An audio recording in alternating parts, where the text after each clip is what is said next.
Introduction. One day, my students sat me down and ordered me to write this book.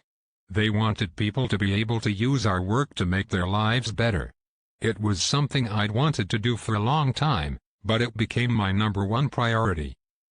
My work is part of a tradition in psychology that shows the power of people's beliefs. These may be beliefs we are aware of or unaware of, but they strongly affect what we want and whether we succeed in getting it.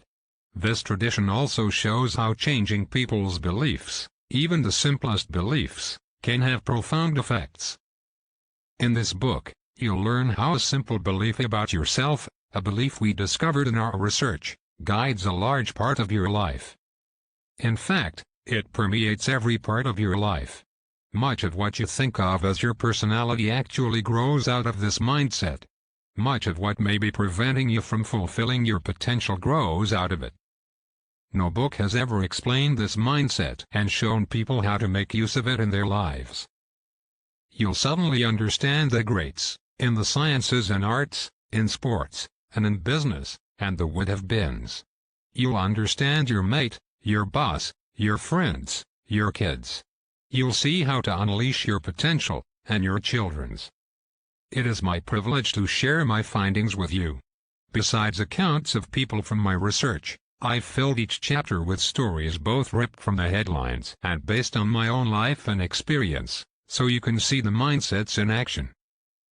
At the end of each chapter and throughout the last chapter, I show you ways to apply the lessons, ways to recognize the mindset that is guiding your life, to understand how it works, and to change it if you wish.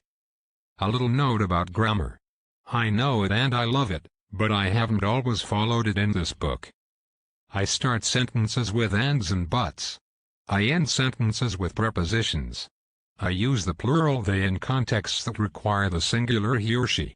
I've done this for informality and immediacy, and I hope that the sticklers will forgive me. A little note on this updated edition. I felt it was important to add new information to some of the chapters. I added our new study on organizational mindsets to Chapter 5. Yes, a whole organization can have a mindset. I added a new section on false growth mindset to Chapter 7 after I learned about the many creative ways people were interpreting and implementing the growth mindset, not always accurately.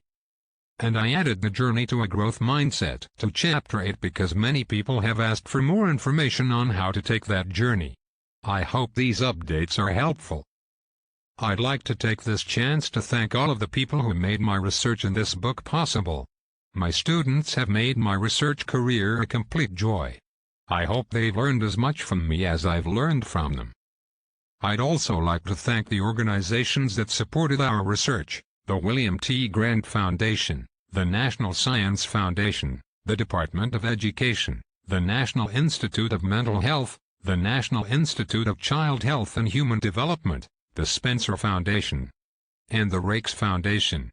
The people at Random House have been the most encouraging team I could wish for: Webster Younce, Daniel Menaker, Tom Perry, and, most of all, Caroline Sutton and Jennifer Hershey, my editors. Your excitement about my book and your great suggestions have made all the difference.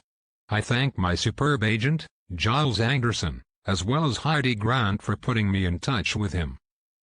Thanks to all the people who gave me input and feedback, but special thanks to Polly Schulman, Richard Dweck, and Marianne Peshkin for their extensive and insightful comments. Finally, I thank my husband, David, for the love and enthusiasm that give my life an extra dimension. His support throughout this project was extraordinary.